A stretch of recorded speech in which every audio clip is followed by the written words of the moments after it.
Captain Jiho Park stood on the bridge of the UNSS Mercy, his eyes fixed on the holographic display showing their destination, Proxima Centauri 4.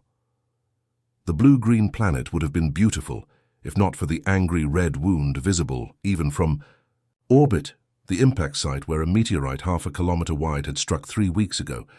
How many survivors are we expecting to find? Jiho asked, his voice quiet but carrying across the command deck. Commander Yunwoo Kim looked up from her station, dark circles under her eyes betraying her lack of sleep since the mission began. Last transmission before their communications went down estimated 80,000, mostly in the southern continent shelters. Jiho nodded, running his hand through his short black hair. The UNSS Mercy wasn't just any ship. It was Earth's pride, the largest hospital ship ever built. Behind them trailed 37 other vessels, medical frigates, construction ships, water purifiers, and atmospheric stabilizers. This was humanity's answer to disaster. Not thoughts and prayers, but direct action. Captain, we'll reach stable orbit in 43 minutes, the navigation officer called out. Thank you, Hyun-ki. Jiho tapped his wrist display, bringing up the deployment schedule. Commander Kim, please make sure all medical teams are prepped for immediate drop once we establish orbit. I want boots on ground within the hour.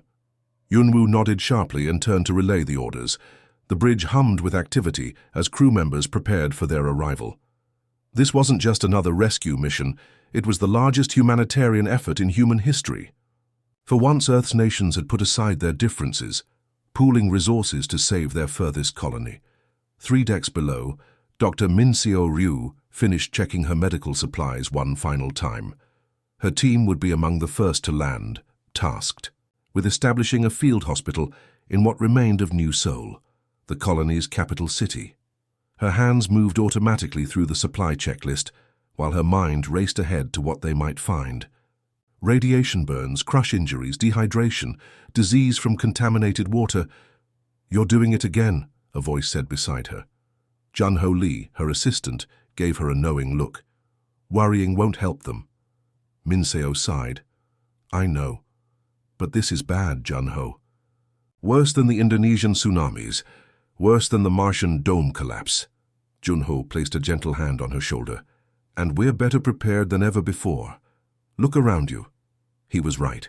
The medical bay was filled with the best doctors Earth had to offer, surrounded by technology that would have seemed miraculous just a generation ago.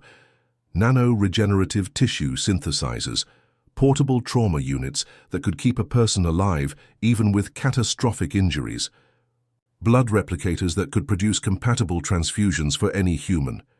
Back on the bridge, Science Officer Subin Choi frowned at her console. Captain, I'm picking up an anomalous energy reading from the asteroid belt. Jiho turned. What kind of reading? Subin's fingers danced across her screen.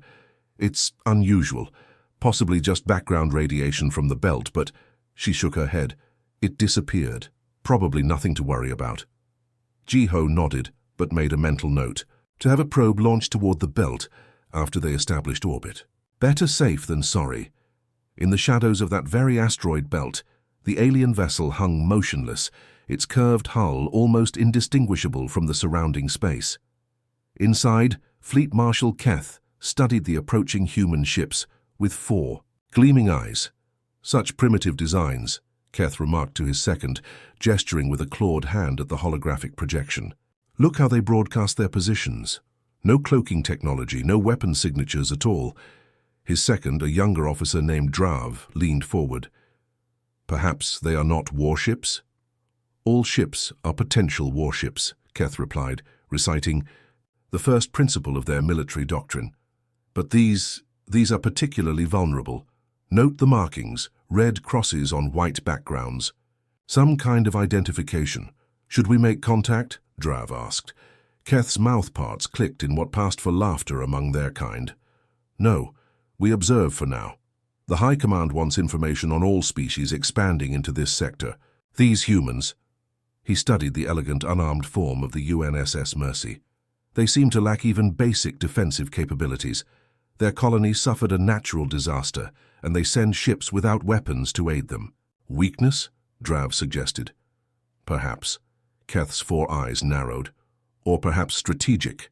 Either way, the High Command will want to know. Continue passive scans, record everything, and alert our battle group to remain hidden until we determine if these humans represent a threat. As the Mercy grew closer to its destination, Ji-Ho felt a strange prickle on the back of his neck, the same feeling he'd had as a child when walking alone at night, like unseen eyes were watching. He shook it off.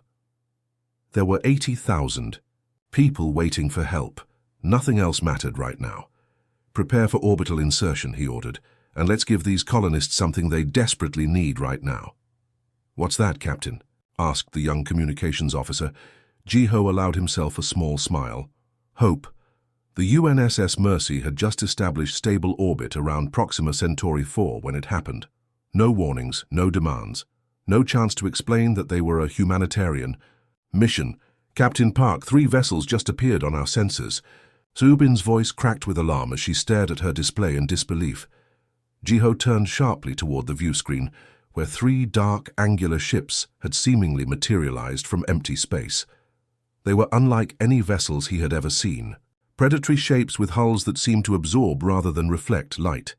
Hail them, Ji-Ho ordered, his calm voice masking the sudden tightness in his chest. All frequencies. Let them know we're a humanitarian.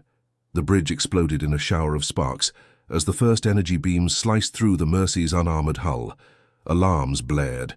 Emergency lights bathed the bridge in pulsing red.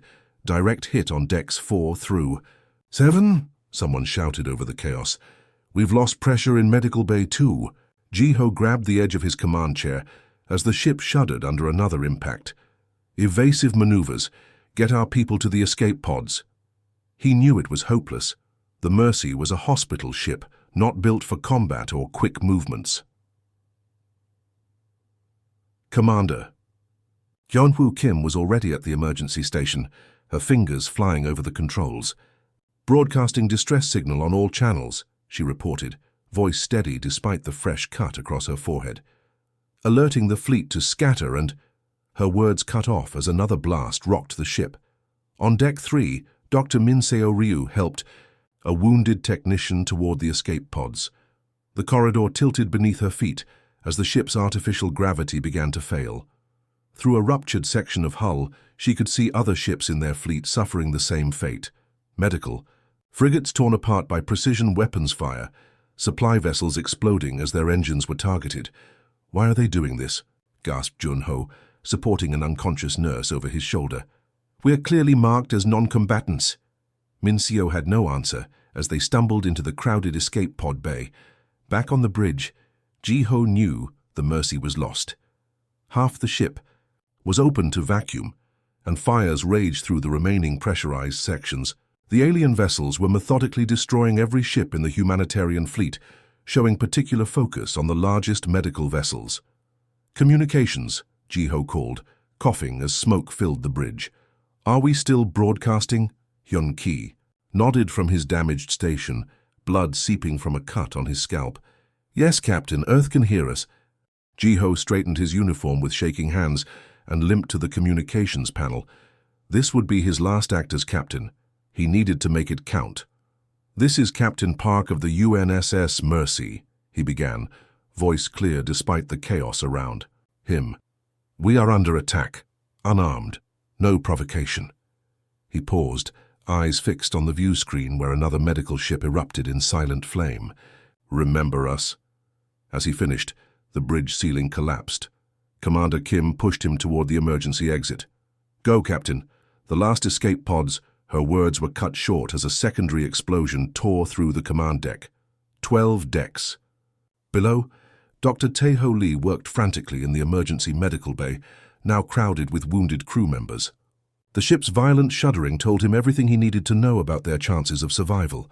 We need to evacuate, he told his assistant, already knowing it was probably too late. Get the patients who can move to the wall beside him, disintegrated as another energy beam punched through the ship. Tae-Ho was thrown across the room, his body slamming against medical equipment. Through the new hole in the hull, he saw one of the alien ships moving methodically through the fleet, its weapons targeting the clearly marked medical frigates first. Not random, not confusion. They were deliberately targeting the hospitals. The thought stayed with him as the pressure alarm wailed its final warning. Across the fleet, similar scenes played out. On the supply vessel Atlas, engineer Wonbin Park watched in horror through a viewport as the UNSS Mercy broke apart, its white hull splitting into fragments that tumbled silently against the backdrop of stars. "They're coming for us next," the captain of the Atlas announced over the ship-wide comm. "All hands to escape pods, may God be with you." Lieutenant Hyejin Kang wasn't supposed to be piloting that day. She was a communications specialist, assigned to shuttle duty only because they were short-handed. Now, as she frantically maneuvered the small transport vessel away from the massacre, she thanked whatever twist of fate had put her in the pilot's seat. "Keep recording," she ordered the shuttle's AI system. "Document everything." Through the shuttle's rear cameras, she could see the slaughter continuing. The alien vessels moved with terrible purpose, destroying the escape pods with the same precision they'd shown against the larger ships. "There's the Young-ho," whispered her co-pilot, pointing at another small shuttle attempting to escape. A flash of light replaced his words as the Young-ho disappeared in a pulse of energy. "They're hunting us," Hyejin realized, pushing the shuttle's engines beyond safe limits. Everything with a human signal. Only 2 other vessels managed to break away from the killing zone, another shuttle, and a small supply ship that had been on the outer edge of the fleet. Hyejin watched her sensors, expecting pursuit, but the alien ships seemed content to finish destroying the larger vessels. As they accelerated away from the horror behind them, Hyejin activated the shuttle's long-range transmitter. "This is Lieutenant Kang of the UNSS Mercy Shuttle designation, MC-17. We are transmitting visual record of an unprovoked attack on our humanitarian fleet. 3 unknown vessels. Complete destruction." Her voice nearly broke. "We were there to help people. They killed us anyway." She set the message to repeat and charted a course back to Earth. The return journey would take months at the shuttles. Limited speed, but she would bring the truth home, and with it humanity's fury. The United Nations Security Council chamber fell into a deathly silence as the recording ended. On the large screen, the final moments of the UNSS Mercy played out. The hospital ship breaking apart, escape pods being systematically destroyed, medical personnel floating lifeless in the void. Defense Minister Do-Hyun Choi slammed his fist. On the polished table, the sound like a gunshot in the quiet room. They attacked ships bearing the Red Cross. They targeted medical personnel. His voice, normally measured and diplomatic, trembled with barely contained rage. These weren't military vessels. They were doctors, nurses, engineers going to help. Our people. Secretary General Lucia Alvarez closed her eyes briefly, gathering herself before addressing the room.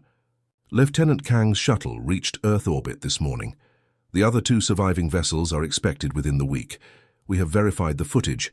There is no doubt about what happened. The Chinese representative leaned forward. "Has there been any communication from the attackers? Any demands or explanation?" "None," Alvarez replied. "Our deep space monitoring stations have detected no transmissions from the Proxima Centauri system since the attack." The Russian delegate, a stern woman with steel-gray hair, spoke next. "What about our colony, Proxima Centauri 4? A painful silence answered her question before Alvarez shook her head. "We've had no contact. Given that the rescue fleet was destroyed, we must assume the worst for the colonists. 8,000 civilians, 80,000 colonists, all lost." "We know what we must do," said Do-Hyun, his eyes moving from face to face around the table. "For 3 generations, Earth has been at peace. We turned our weapons into plowshares. We repurposed our warships as explorers and transports. We believed we had outgrown war." He stood slowly. "We were wrong. Within hours, the Security Council vote was unanimous. For the first time in 70 years, Earth declared war." Admiral Jae-wook Yoon stood at the observation window of the Seoul orbital shipyard, watching as dormant fabrication systems hummed back to life. At 72, he had never expected to plan an actual military campaign. His position had been largely ceremonial for decades, the keeper of old knowledge that humanity hoped never to use again. "Admiral," his aide approached with a tablet, "the first conversion blueprints are ready for your approval." Jae-wook studied the schematics. The UNSS Explorer, once Earth's premier scientific vessel, would become the first new warship of the reborn fleet. Her laboratories would be stripped out, replaced with missile batteries and energy weapons adapted from the theoretical work of the Defense Research Institute. "Proceed," he said, signing the authorization. "And the others?" 27 exploration. Vessels are being recalled for conversion. The deep space constructor ships are being retooled to produce combat drones. The lunar shipyards will be online within 48 hours. Jaywuk nodded, feeling the weight of history on his shoulders. "How many of the old military databases were preserved?" "All of them, sir. The peace treaties required decommissioning, not deletion. We have combat tactics, weapons designs, training protocols. Everything. And personnel." The aide hesitated. "Most of our people have never seen combat, Admiral. The youngest veterans are in their 90s. "Then we'd better find good teachers," Jaywuk replied. "Contact all former military officers still living. I want them reactivated as consultants and instructors." He turned back to the window. "We have 6 months to remember how to fight." In a laboratory beneath the Himalayan mountains, weapons designer Mi-Suk Park hadn't slept in 3 days. Her team worked around her, converting theoretical energy weapon designs into working prototypes. What had once been academic exercises in physics were now humanity's best hope for survival. "The power coupling is still overheating," said her assistant, pointing to the smoking component on the test bench. Mi-Suk pushed her graying hair from her face. "Try the superconducting alloy instead. We don't need it to last for years, just long enough to do its job." On the wall screen, the alien ship's attack played on a loop. Mi-Suk had insisted on keeping it there, a constant reminder of why their work mattered. Every time she felt herself flagging from exhaustion, she would look up at the image of the UNSS Mercy breaking apart and find new reserves of energy. "If we increase the particle acceleration by 17%, she muttered, scribbling calculations on a transparent board, "the beam density should be sufficient to penetrate their hull material." Her assistant looked concerned. "The simulations show the emitter would burn out after 3 shots at that power level." "Then we make it count," Mi-Suk replied grimly. "Or we build more emitters." In the orbital shipyards above Earth, engineer Jin-Ho Kwon supervised the conversion of the passenger liner Aurora into a troop transport. His team had stripped out the luxury accommodations and were installing weapon mounts and armor plating. "The hull reinforcement is compromising the engine efficiency," reported a young engineer. Jin-Ho nodded. "Sacrifice speed for survivability. These ships need to reach the battlefield in one piece." He moved through the half-dismantled vessel, making notes on his tablet. Around him, men and women worked with grim determination. Many had lost friends or family in the rescue fleet. All understood the stakes. Jin-Ho paused at a viewport, looking out at the dozens of vessels being similarly transformed. Cruise ships becoming drone carriers, science vessels retrofitted with hastily manufactured weapons, supply ships reinforced. To serve as ammunition transports, a century of peace ended in an afternoon of violence. At the United Nations headquarters, Lieutenant Hyejin Kang stood before the General Assembly, her uniform still bearing the medical insignia of the destroyed UNSS Mercy. "I watched as they systematically targeted our medical facilities first," she told the silent room, her voice steady despite her pain. This was not a mistaken identity, not confusion. They knew exactly what they were attacking. In homes and public spaces across Earth, people watched her testimony. Old hatreds and rivalries between nations seemed suddenly petty in the face of this new threat. Factories that had once competed now coordinated production. Scientists who had guarded, their research now shared freely. In orbit above Mars, construction began on a weapons platform that would help defend Earth's colonies. Nations that had once pointed missiles at each other now worked to create a unified defense grid. For the first time in generations, humanity stood truly united. Admiral Jae-wook Yoon walked the gleaming corridor of the newly christened UNSS Retribution, the flagship of Earth's reborn fleet. What had once been the Explorer was now unrecognizable, sleek, dark, and bristling with weapons. "Admiral on deck," called out the officer of the watch as Jae-wook entered the bridge. "As you were," he said, approaching the command chair. He ran his hand along its arm, feeling the weight of responsibility. "Status report? Fleet is at 93% readiness, sir. The last of the converted vessels will join us within 48 hours, Jaewook nodded. "And our new weapons systems?" "Dr. Park's energy cannons have been successfully integrated into all major vessels. Combat drones are loaded and ready." "Good." The Admiral gazed at the tactical display showing the assembled fleet. Over 100 vessels, where once there had been none. "Set course for Proxima Centauri. It's time to remind these aliens why humanity survived every calamity our own world threw at us." As the fleet prepared to depart, Earth watched and waited. They had remembered how to make war. Now they would remember how to win one. The bridge of the UNSS Retribution hummed with quiet tension as the massive ship dropped out of faster-than-light travel.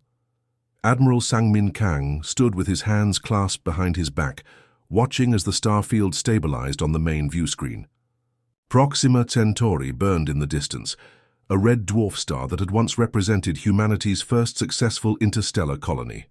Now it represented something else entirely. "All ships accounted for, Admiral," reported the tactical officer. 117 vessels have successfully completed the jump." Sang-Min nodded, his face betraying no emotion. 6 months ago, he had been a logistics officer managing supply routes between Earth and Mars. Now he commanded the largest military fleet humanity had assembled in generations. The irony wasn't lost on him. He had spent his career moving food and medicine, and now he delivered weapons and soldiers. "Begin passive scans," he ordered. "Full system sweep. I want to know where they are." The Retribution barely resembled its former self. Once the sleek exploration vessel UNSS Explorer, it now bristled with weapon emplacements and armor plating. Its bright white hull had been replaced with a dark, radar-absorbing material. The laboratories and research facilities had given way to ammunition storage and tactical command centers. "Sir," called Lieutenant Jin Ayun from the sensor station, "I'm detecting 7 alien vessels in orbit around Proxima Centauri 4. Configuration matches the attackers from the footage." Sang-Min's jaw tightened. "Any sign they've detected us?" "Yet? No, sir, we're still at extreme range, and our stealth systems are functioning properly."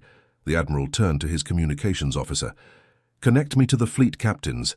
Tight beam transmission only." Soo-Jin Park nodded, her fingers dancing across her console. "Channel open, sir." On a dozen bridges across the human fleet, captains watched as Admiral Kang's face appeared on their screens. "This is it," Sang-Min said simply. "We've trained for 6 months for this moment. The enemy is in orbit around the colony. 7 vessels, the 3 that attacked our humanitarian fleet, and 4 additional ships of similar design." He paused, making eye contact with each captain in turn. "Remember why we're here. Remember the mercy. Remember Captain Park and his crew. Remember the 80,000 colonists these aliens left to die. Battle Plan Theta is now in effect." "Good." Hunting. As the transmission ended, the bridge of the assault carrier Vengeance erupted into controlled activity. Captain Ha-Jun Lee studied the tactical display, watching as the fleet began to split into 3 attack groups. "Drone carriers to forward positions," he ordered. "Launch the first wave as soon as we're in range." His executive officer nodded. "Yes, sir. Weapons are hot and ready, point defense systems online." Ha-Jun had never fired a shot in anger before the training simulations 6 months ago. None of them had. Earth had been at peace for so long that combat was something most humans only experienced in historical dramas or games. But they were quick learners, and they had powerful motivation. "Status of the alien vessels?" he asked. "Still in standard orbit around the planet," his tactical officer replied. "They appear to be on, sir. Sensors indicate they're attacking something on the surface." Ha-Jun's blood ran cold. "The colony?" "Yes, sir. Thermal signatures suggest precision strikes on several locations, consistent with the main settlement areas." The captain's hands gripped the edge of his command console. "They're finishing what they started," he said quietly. "Killing any survivors." He tapped his communication panel. "Admiral Kang, this is Captain Lee. The enemy is currently bombarding the surface. Request permission to accelerate attack timetable." On the Retribution, Sang-Min received the message with grim understanding. "Permission granted, Captain. All fleet elements execute attack pattern theta immediately. Weapons free. Throughout the human fleet, engines flared to life. The first wave, drone carriers and smaller, faster attack ships, surged forward. Behind them, the heavier vessels like the Retribution began powering up their main weapon systems. Aboard the alien flagship, Fleet Marshal Keth was supervising the final cleansing operation when the alarm sounded. Multiple contacts detected, his sensor officer reported, mandibles clicking in agitation. 100+ vessels approaching from the system edge. Keth stared at the tactical display in disbelief. Impossible. The humans have no military. Fleet, the signatures are definitive, the officer insisted, and they're accelerating toward us. Show me, Keth demanded. The main screen shifted to show the approaching human armada. These were not the white, unarmed vessels they had encountered before. These ships were dark, angular, and clearly built for war. How? Keth whispered. Their records showed no military capacity. Their colony ships carried no weapons. The rescue fleet was defenseless. His second Drav appeared equally stunned. Could they have been concealing their true strength? Before Keth could answer, another alarm blared. Energy spike, the tactical officer shouted. They're launching something, hundreds of small objects. On the Vengeance, Hajun watched as the first wave of combat drones streaked toward the alien ships. Each drone was little more than an engine, a guidance system, and a warhead developed from Misuk Park's energy weapon research. Drones will reach target in 45 seconds, reported the weapons officer. Hajun nodded. Prepare second wave. Target their engines and weapons systems. Across the communications network, Sujin Park monitored the alien transmissions.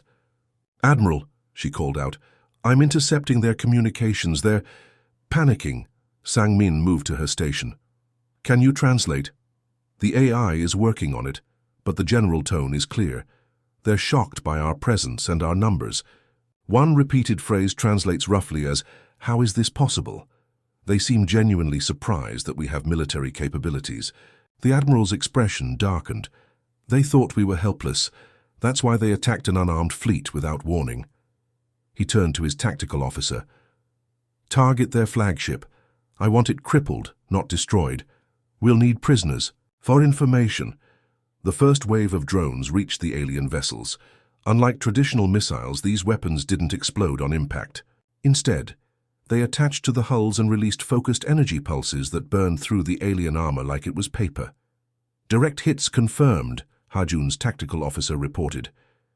Enemy vessels taking significant damage. On the main view screen, one of the alien ships was already venting atmosphere into space, its sleek hull now marred by dozens of burning wounds. The alien fleet attempted to organize a defense, but they were caught completely unprepared. Two vessels tried to flee, only to run directly into the path of the human heavy cruisers, now entering weapons range. The enemy flagship is attempting to target our drone carriers, reported Jinnah from her station on the Retribution. Sang-min nodded calmly.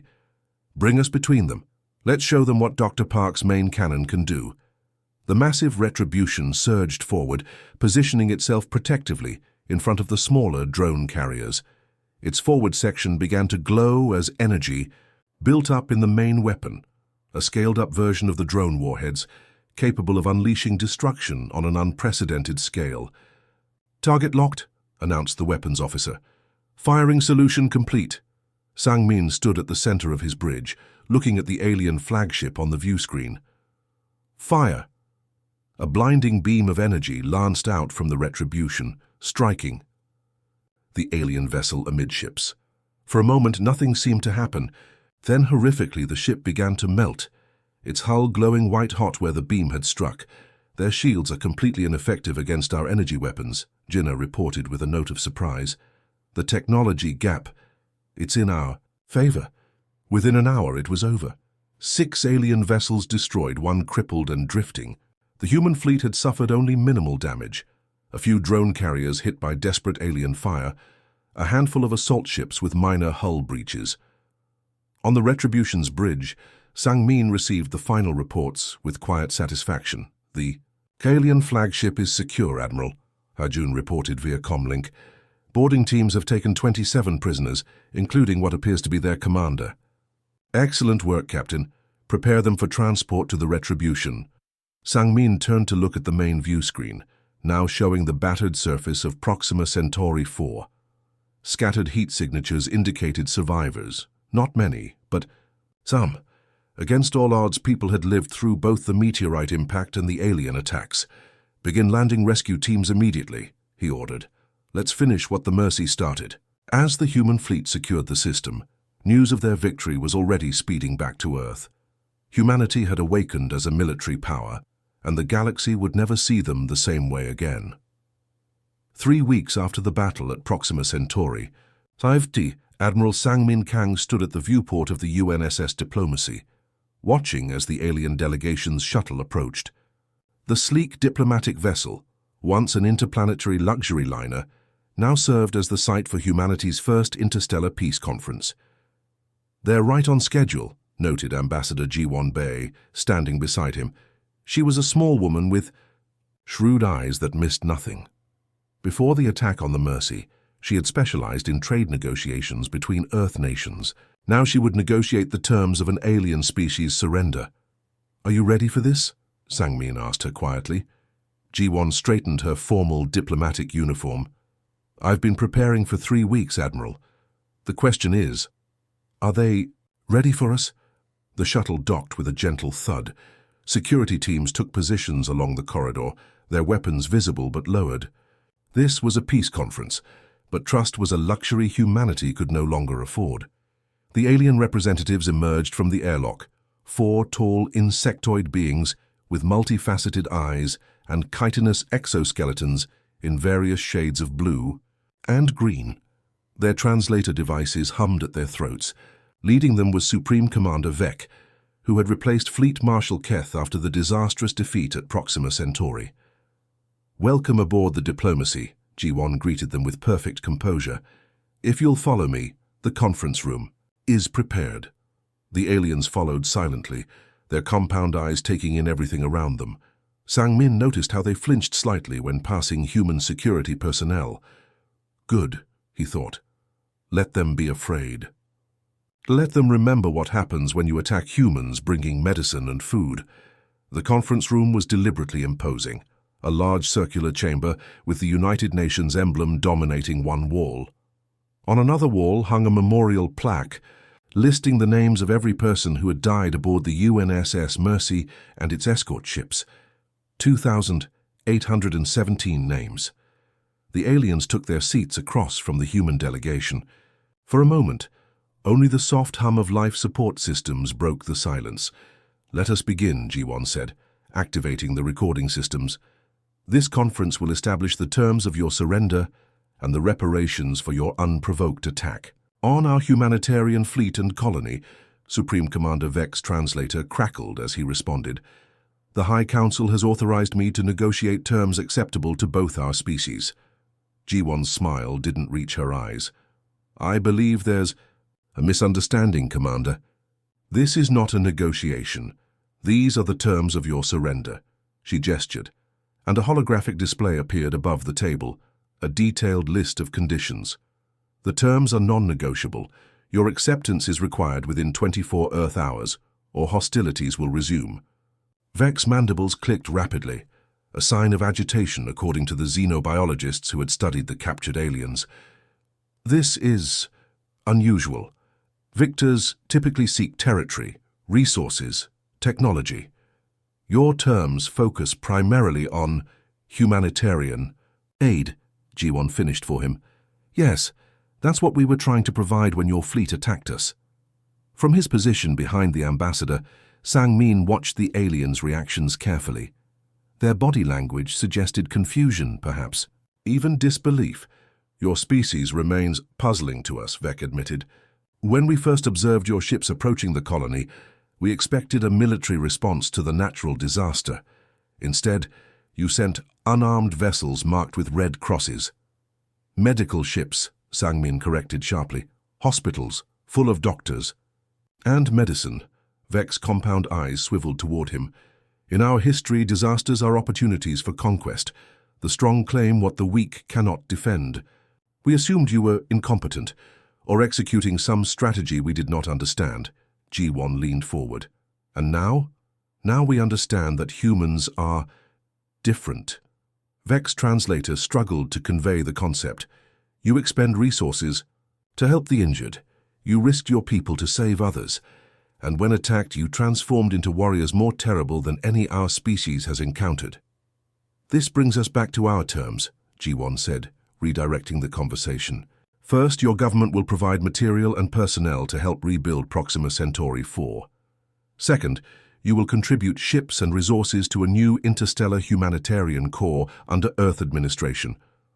One of the other aliens, Science. Director Lars spoke for the first time. You wish us to help others, as you do? Yes, G1 replied simply. You will learn compassion by practicing it. And if we refuse, asked Vec, Sang-min stepped forward, then the fleet that defeated your forces will visit your homeworld next. His voice was quiet, but carried unmistakable menace. Your choice is simple. Help us save lives or lose more of your own. The aliens conferred among themselves in their clicking, whistling language. Finally, Vec turned back to the humans. We accept your terms, he said, though they are strange to us. They won't be for long, G1 assured him. You'll have plenty of practice. The signing ceremony was brief but formal. As the alien representatives pressed their appendages to the DNA-encoded agreement tablets, Sang-min felt a complex mixture of emotions. Victory, yes, but tempered with the knowledge of what it had cost. Later, after the aliens had departed to communicate the terms to their government, Sang-min found himself in the memorial corridor of the diplomacy. Along one wall stretched a perfect recreation of the UNSS Mercy, its white hull and red crosses, a stark reminder of what had been lost. He stopped at Captain Ji-ho Park's plaque, reaching out to touch the cool metal. The inscription read, "We came in peace. We return with a warning." We kept our promise, Captain, Sang-min whispered. Ambassador G1 found him there, standing in silent contemplation. The alien delegation seemed genuinely confused by our terms, she said. Their culture apparently values strength above all else. The concept of helping others without direct benefit is foreign to them. They'll learn, Sang-min replied, or they'll face us again. This time they know what that means. G1 nodded. The first humanitarian ships, with alien crews working alongside humans, will launch within 3 months. We're calling it the Park Initiative after Captain Ji-ho. He would have liked that, Sang-min said quietly, using even this tragedy to help others. Back on Earth, the news of the peace terms spread quickly. Many had expected territorial concessions, technology, transfers, or even the complete destruction of the alien homeworld. Instead, humanity had demanded something more profound, a change in values. In the shipyards that had so hastily built weapons of war, engineers now worked alongside their former enemies, designing new hospital ships and disaster relief vessels. The sleek predatory lines of the alien craft were being integrated with human medical technology, creating faster, more efficient rescue ships. Dr. Minseo Ryu, one of the few survivors from the Mercy, now headed the training program for alien medical personnel. They have much to learn, she told reporters, but so did we once. Compassion isn't instinctive for all species. Sometimes it must be taught. 6 months after the peace conference, the first joint human-alien humanitarian mission launched from Earth orbit. Its destination was a small colony on Tau Ceti that had reported a viral outbreak. The mission commander, Lieutenant Hee-Jin Kang, now Captain Kang, had specifically requested alien medical staff for her crew. They need to understand what the Mercy was trying to do, she explained, and the galaxy needs to understand what humanity stands for. As the new ship, christened the UNSS Reconciliation, departed Earth orbit, Admiral Sang-min Kang watched from the observation deck of the orbital command station. "Do you think it will work?" asked Defense Minister Do-hyun Choi, who had come to witness the launch. "Can we really change how an entire species thinks?" Sang-min considered the question carefully. "I don't know, but I do know this. We've shown the galaxy 2 faces of humanity now. Our compassion, and our fury when that compassion is mistaken for weakness. Below them, Earth turned serenely, its blue oceans and white clouds unchanged by the momentous events of the past year. But humanity had changed, awakening to both its capacity for mercy and its terrible power when provoked. Across the stars, other civilizations watched and learned an important lesson. Humans would cross the void to save strangers, but attack those strangers, and they would respond with overwhelming force. Throughout the galaxy, the message spread like ripples in a pond. These humans value compassion, but mistake it for weakness at your peril.